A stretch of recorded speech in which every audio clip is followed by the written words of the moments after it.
अब नाउ बेटा, answer number 4 मेरे अकॉर्डिंग सबसे important entry, prepaid expenses paid. ठीक है, तो क्या एंट्री होगी? प्रीपेड एक्सपेंस क्या है मेरे बेटा? हमने इस साल ही अगले साल का एक्सपेंस पे कर दिया, हमने करंट ईयर में ही नेक्स्ट ईयर का एक्सपेंस पे कर दिया बेटा। It's an asset. Prepaid expense क्या है? एसेट। तो एसेट बढ़ेगा तो क्या होगा? डेबिट होगा। तो prepaid expense account debit to cash account. मैंने कहा था पहले कैश का एंगल देखना, एसेट कम हो गया तो क्या हो गया? क्रेडिट हो गया। और यहाँ से एक एसेट क्रिएट हो गया तो एसेट बढ़ेगा तो क्या होगा?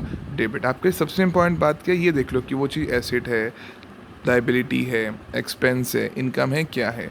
तो प्रीपेड एक्सपेंस पे करा, prepaid expense account debit to cash account. पक्का? कई बच्चों ने किया बेटा इसका answer prepaid expense to expense. बच्चे ये ना रेक्टिफिकेशन करी है आप लोगों ने। अगर जैसे आपको ध्यान है जो मैंने आपको सबसे पहली क्लास सिखाई थी एक्वल कॉन्सेप्ट की, वहाँ प्रीपेड एट द एंड को सब्ट्रैक्ट कराया था। क्यों? एक तरीके से उसको एलिमिनेट किया था। वैसे ही अगर किसी इंसान ने गलती से प्रीपेड एक्सपेंस को अपने एक्सपेंसेस में दिखा दिया तो वो वहाँ से उसे हटाएगा। इसे ये एक तरीके से रेक्टिफाइंग एंट्री है।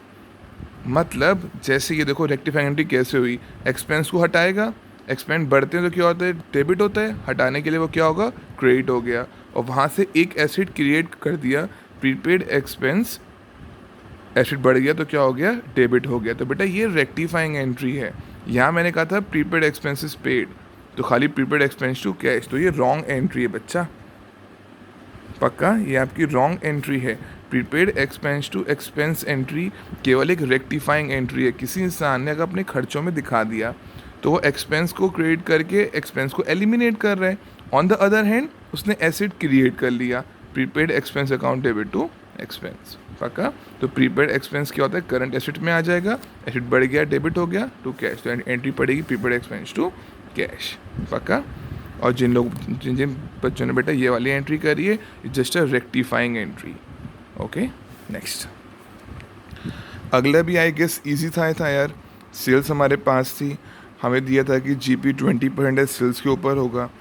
तो जीपी कितना आ गया? 40 लाख का 20% 8 लाख आ गया। तो कॉस्ट ऑफ गुड्स सोल्ड कितना आ गया आपका? 32 लाख। आपको cost of good available for sale दिया हुआ था, मतलब ओपनिंग स्टॉक प्लस परचेज दोनों कितना दिया हुआ है? 60 लाख। तो मैंने कॉस्ट ऑफ गुड सोल्ड का फॉर्मूला लगाया, opening stock plus purchase minus closing stock equals to cost of good sold. Opening stock plus purchase कितना है आपका मेरे बेटा? 60 lakh minus closing stock equals to 32 lakh. Interchange किया, यहाँ के माइनस हो जाएगा, ये पॉजिटिव हो जाएगा, तो क्लोजिंग स्टॉक कितना आ गया आपका? 28 लाख। पक्का? अब नेक्स्ट।